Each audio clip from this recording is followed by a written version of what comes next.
Hare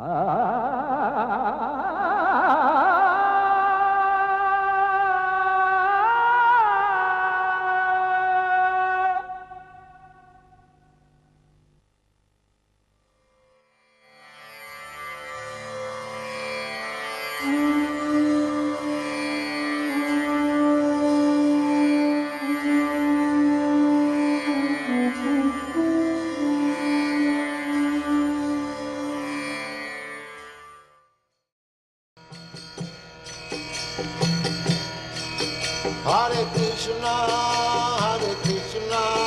Krishna Krishna, Hare Hare, Hare Rama, Rama Rama, Hare Hare. Hare Krishna, Krishna Krishna, Hare Hare, Hare Rama, Rama Rama, Hare Hare. नमः ओं विष्णु पादाय कृष्ण प्रेष्ठाय भूतले श्रीमते भक्तिवेदांत स्वामिनिति नामिने नमस्ते सारस्वते देवे गौरवाणी प्रचारिणे निर्विशेष शून्यवादी पाश्चात्य देशधारिणे श्री कृष्ण चैतन्य प्रभु नित्यानंद श्री अद्वैत गदाधर शिवासादि गौर भक्तवृंद हरे कृष्णा कृष्ण कृष्ण हरे हरे हरे राम राम राम हरे हरे। आज हम श्रीमद् भगवद गीता यथारूप अनुवाद और तात्पर्य श्री श्रीमद् ऐसी भक्तिवेदांत स्वामी प्रभुपाद से पाठ करते हैं। द्वितीय अध्याय जिसका नाम है गीता का सार, श्लोक संख्या 14। भगवान श्री कृष्ण अर्जुन को कहते हैं, मात्रा स्पर्शास्तु कौन्तेय शीतोष्ण सुख दुःखदाः आगमापायनो नित्यस्तांस्तितिक्षस्व भारत। श्री कृष्ण कहते हैं, हे कुंती पुत्र अर्जुन, सुख तथा दुख का क्षणिक उदय तथा कालक्रम में उनका अंतर्धान होना सर्दी तथा गर्मी की ऋतुओं के आने जाने के समान है। हे भरतवंशी, वे इंद्रिय बोध से उत्पन्न होते हैं और मनुष्य को चाहिए कि अविचल भाव से उनको सहन करना सीखे। तो इस प्रसंग में श्री कृष्ण अर्जुन को और अर्जुन के द्वारा हमको, पूरा मानव समाज को, विशेषकर पुण्यशाली भक्तजनों को इस व्यवहारिक और बहुत ही महत्वपूर्ण उपदेश देते हैं। श्री कृष्ण एक उदाहरण देते हैं कि शीतकाल में ठंडी पड़ते उसको सहना पड़ेगा और गर्मी के मौसम में बहुत गर्मी पड़ते उसको भी सहना पड़ेगा। तो इस प्रकार सबके जीवन में पूर्व जन्मों का कर्म फल का प्रभाव से तो कभी कभी सुख आते हैं, कभी कभी दुख आते हैं और दोनों सहना पड़ेगा। यदि हम बहुत सुख मिलते, सुख का मतलब, भौतिक सुख का मतलब क्या है? जन्मैश्वर्य श्रुतश्री, ये भौतिक सुख के 4 मुख्य विषय है। जन्म मतलब उच्च स्थिति में या उच्च कुल में जन्म लेना है। ऐश्वर्य धनवान होना, श्रुत बुद्धिमान और शिक्षित होना, और श्री रूप सौंदर्य। तो जिनके पास ये सब है तो समझना चाहिए कि पूर्व जन्म में पुण्य कर्म किया है और इसलिए इस जन्म में सुविधा मिलते है भौतिक सुख प्राप्त करने के लिए। और जो व्यक्ति अधिक दुख मिलते तो समझना चाहिए कि उसका पूर्व जन्म में कुछ पाप किया है और इसलिए ऐसा पाप फल भोगना पड़ता है। तो सुख और दुख सबके जीवन में है। ऐसा कोई व्यक्ति नहीं है जो सदैव सुखी है और ऐसा कोई व्यक्ति भी जो सदैव दुखी रहते हैं। और एक विचार है कि भौतिक सुख जो है वो वास्तव सुख तो नहीं है, क्यों? वास्तव सुख कृष्ण प्रेमानंद होते, आध्यात्मिक सुख जिसमें दुख का कण भी नहीं है, वो पूर्ण सुख है, विपुल सुख, शुद्ध सुख। वास्तव सुख क्या है? वो सुख जो शुद्ध मन में आते हैं कृष्ण सेवा भावना करने होने से। ऐसी भावना होना चाहिए कि मैं कृष्ण का दास हूँ, कृष्ण भगवान है, उनका सुख के लिए मेरा सब कुछ करना है, जिससे कृष्ण प्रसन्न होंगे, मैं सब कुछ करता हूँ। और यदि हम उस प्रकार प्रयास करेंगे, यत् करोषि यदश्नासि यज्जुहोषि तदासि यत् तपस्यसि कौन्तेय तत् कुरुष्व मदर्पणम्। श्री कृष्ण कहते हैं कि सब कुछ जो तुम करते हो, सब कुछ जो तुम खाते हो, यदि तपस्या करते हो, यदि दान देते हो, तो सब कुछ मुझको अर्पण करो। यदि हम इस प्रकार जीवन बिताएंगे तो हम सदैव सुखी रहेंगे। और भौतिक सुख जो है, जो धन, सौंदर्य, स्त्री संगति इत्यादि से आते हैं, वो सुख तो वास्तव सुख नहीं है। परंतु हम सब जो बद्ध जीव है, मूर्ख है, हम उस तथाकथित सुख को सुख बोलते हैं। तो सबके जीवन में कुछ सुख होते, कुछ दुख होते।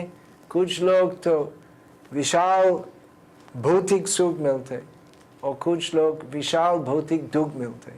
विशाल भौतिक सुख क्या है? कुछ नहीं है। वास्तव सुख है कृष्ण भक्ति सुख। तो सबका जीवन में ऐसा होते। ऐसा है कि एक व्यक्ति तो धनवान के घर में जन्म लेते हैं, लेकिन कुछ समय के बाद काल का क्रम, काल का प्रभाव से वो व्यक्ति जो जन्म से धनी था, तो सब पैसा, सब धन चोरी से या ऐसे दैव से, किस्मत से तो हार जाते हैं। और वो धनी व्यक्ति जो था अभी दरिद्र है। और ऐसा कभी भी होते हैं कि एक व्यक्ति जो बिल्कुल गरीब था, तो अचानक बहुत बड़ा लॉटरी मिलते, या कौन बनेगा करोड़पति, उससे करोड़ रुपया मिलते और ऐसा बड़ा आदमी बन जाते। तो ऐसे कालक्रम ऐसा होता है। जो आज छोटे है कल बड़ा हो सकते, आज का राजा कल का कुत्ता भी हो सकते, और कल का कुत्ता आज का कुत्ता कल का राजा, ऐसे हो सकते। तो भगवान श्री कृष्ण ये सलाह देते, तो जो भी अवस्था में तुम हो, तो उसमें समता रखना चाहिए, समभाव रखना चाहिए। समझना चाहिए कि इस सुख और दुख जो आते जाते हैं वो सब नाटक जैसे है। मैं आत्मा हूँ, मैं आध्यात्मिक हूँ, मेरा वास्तव संबंध कृष्ण के साथ है। ये सब सुख और दुख जो आते हैं उससे विचलित नहीं होना चाहिए। यदि हम बहुत पैसा मिलते हैं तो उससे ज़्यादा हर्षित नहीं होना चाहिए। समझना चाहिए कि वो पैसे से मेरा लाभ क्या है। जो बड़े बड़े धनी है और जो गरीब है, तो दोनों कितना 2-3 रोटी खाते हैं। सो शायद धनी आदमी वो रोटी पर थोड़ा घी डालते हैं और गरीब आदमी तो सूखी रोटी खाते हैं, लेकिन दोनों का सुख एक ही होते हैं। धनी आदमी तो विशाल एयर कंडीशन पैलेस में सोते जाते हैं, और कुत्ते तो रास्ते में सोते हैं, और सोने का समय दोनों का सुख एक ही होते हैं। वास्तव में वो कुत्ता का सुख वो धनी आदमी से बहुत ज़्यादा होते, क्योंकि धनी आदमी तो अच्छा नींद नहीं मिलते, तो हमेशा चिंतित रहते। तो मैं इतना सा पैसा इन्वेस्ट किया था, और ऐसे बहुत तनाव होते। और कुत्ता का कुछ तनाव नहीं, और नहीं जानते कल कहाँ से भोजन मिलेगा कुत्ता, परंतु उसकी कोई चिंता नहीं है। तो इसका मतलब क्या है? मनुष्य से कुत्ता होना अच्छा हो नहीं, अच्छा हो कृष्ण का भक्त होना। कृष्ण भक्ति में मैं क्या सुखी होऊंगा, धनी होऊंगा, मैं करोड़पति बन जाऊंगा, ऐसा चिंतन कुछ भी नहीं होते। कृष्ण भक्तों, भगवद गीता का वचन में पद्म पत्रम इवंभसा, पद्म पत्र जैसे है। तो पद्म का पत्र जल में है, लेकिन उसका संस्पर्श नहीं है जल के साथ। यदि एक बूंद जल पत्थर पर डालना है तो नहीं रहते। तो इसलिए ये उदाहरण है भगवद गीता में कि कृष्ण के भक्तों भौतिक संसार में रहते हैं और उनका धर्म पालन करते, जैसे अर्जुन क्षत्रिय थे और उनके लिए एक क्षत्रिय धर्म युद्ध करना पड़ता था। तो ऐसे कृष्ण भक्तों उनका कर्तव्य करते हैं, ऐसे कार्य करते हैं, परंतु वे जानते हैं कि मेरा वास्तव संबंध नहीं है इस भौतिक संसार के साथ, मेरा संबंध है कृष्ण के साथ। शुद्ध भक्तों निश्चिंता होते, कोई चिंता नहीं। बहुत लोग ऐसे बोलते नो प्रॉब्लम नो प्रॉब्लम, लेकिन हम समझते हैं कि सब लोग का प्रॉब्लम है। कुछ लोग मेरे पास आते हैं और मुझको कहते हैं मुझे एक प्रॉब्लम है, तो ऐसे लोग को मैं बोलता हूँ कि आप बहुत भाग्यवान हैं। तो खाली एक प्रॉब्लम है तो सब लोग का अनेक अनेक प्रॉब्लम है, और वास्तव में हमारा खाली एक प्रॉब्लम है। वो प्रॉब्लम क्या है कि हम नहीं जानते या स्वीकार नहीं करते कि मैं कृष्ण का दास हूँ, और यही प्रॉब्लम से और सभी समस्याओं की उत्पत्ति है। सभी समस्याओं का समाधान होते हैं इस भगवद गीता प्राप्त करने से। ये भगवद गीता खाली 700 श्लोक है, और इसका सारांश हम 2-3 शब्दों में कह सकते कि श्री कृष्ण भगवान है, वे प्रभु हैं, और हम तुच्छ सामान्य जीव आत्मा है। हमारा धर्म है, हमारा कर्तव्य है श्री कृष्ण की सेवा करना। यदि हम करेंगे हम सुखी होंगे, यदि हम नहीं करेंगे हम दुखी रहेंगे। यदि हम करेंगे कृष्ण की भक्ति, हम कृष्ण के पास जाएंगे, कृष्ण का धाम, गोलोक धाम। वहाँ पर हम चिरकाल में परम विशाल सुख कृष्ण प्रेम आनंद में रहेंगे। और यदि हम स्वीकार नहीं करते कि मैं कृष्ण का दास हूँ, तो पुनरापि जन्म एक बार हम राजा होंगे, दूसरी बार दूसरे जन्म में हम कुत्ता होंगे, कीट, कृमि, पैर, पक्षी, मनुष्य, नारी। तो ऐसे काल चक्र, संसार चक्र चलते रहते। इसलिए श्री कृष्ण कहते हैं तो सहन करो, जो भी होते हैं। यदि ज़्यादा गर्मी होते तो सहन करो, यदि ज़्यादा शीत होते सहन करो। जो भी स्थिति में हो हरे कृष्ण कहो और सुखी रहो, यही परम सलाह है सबके लिए। सुखे दुखे समय कृत्वा, बार बार श्री कृष्ण यही बात कहते हैं भगवद गीता में, क्योंकि बोलना सहज लेकिन वास्तव जीवन में ऐसी भावना लाना कठिन है। यदि हम दर्द लगते, दांत में दर्द होते हैं, तो समझना कि मैं ईश्वर नहीं हूँ कठिन होते, क्योंकि दर्द होते हैं।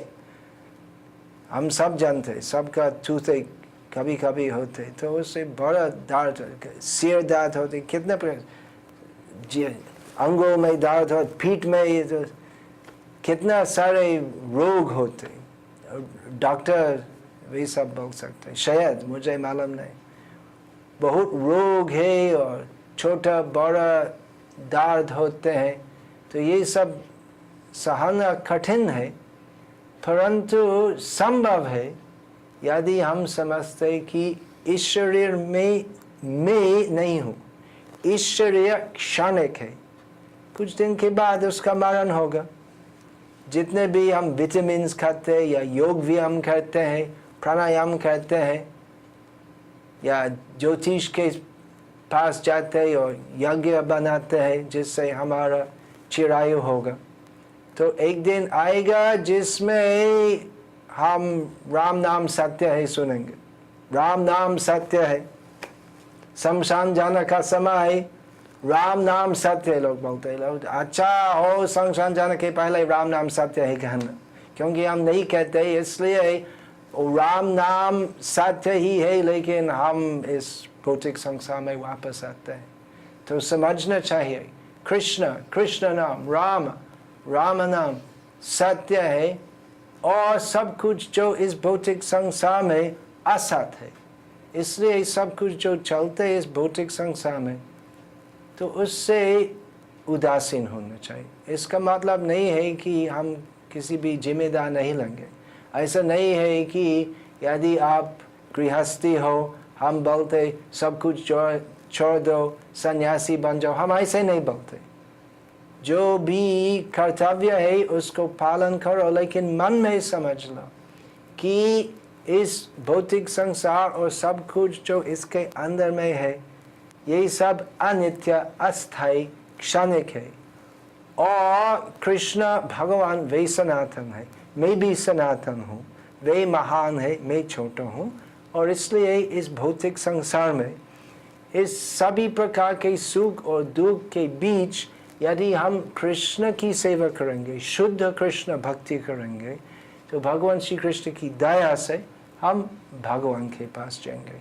इसलिए अगला श्लोक में श्री कृष्ण इस प्रसंग में और भी कहते हैं, यं हि न व्यथन्त्येते पुरुषं पुरुषार्षभा समदुःख सुखं धीरं सौम्यतत्त्वाय कल्पते। हे पुरुष श्रेष्ठ अर्जुन, जो पुरुष सुख तथा दुख में विचलित नहीं होता और उन दोनों में समभाव रखते हैं, वह निश्चित रूप से मुक्ति के योग्य है। तो अर्जुन मुक्ति के बारे में नहीं सोचा। अर्जुन का प्रस्ताव था कि कैसे मैं सुखी होऊंगा, यदि मैं लड़ाई करूंगा तो सुखी नहीं होऊंगा, इसलिए मुझे लड़ाई को छोड़ना है, यो अर्जुन का प्रस्ताव था। परंतु श्री कृष्ण अर्जुन को कहते हैं, सुख और दुख का विचार छोड़ दो, समझ लो कि इस भौतिक सुख और दुख के साथ आपका कुछ भी संबंध नहीं है, तुम्हारा संबंध है मेरे साथ, और इसलिए भौतिक सुख भौतिक दुख दोनों में समभाव होना चाहिए। सदैव समझ लो कि जीवन का उद्देश्य है कृष्ण की सेवा करना। भगवान कृष्ण इस मुक्ति शब्द इस भगवद गीता में कहते हैं, अर्जुन की इच्छा नहीं थी मुक्त होना, परंतु भगवान कृष्ण अर्जुन को बोले कि अर्जुन तुम्हारा प्रस्ताव गलत है, मैं तुमको वास्तव रास्ता दिखाता हूँ।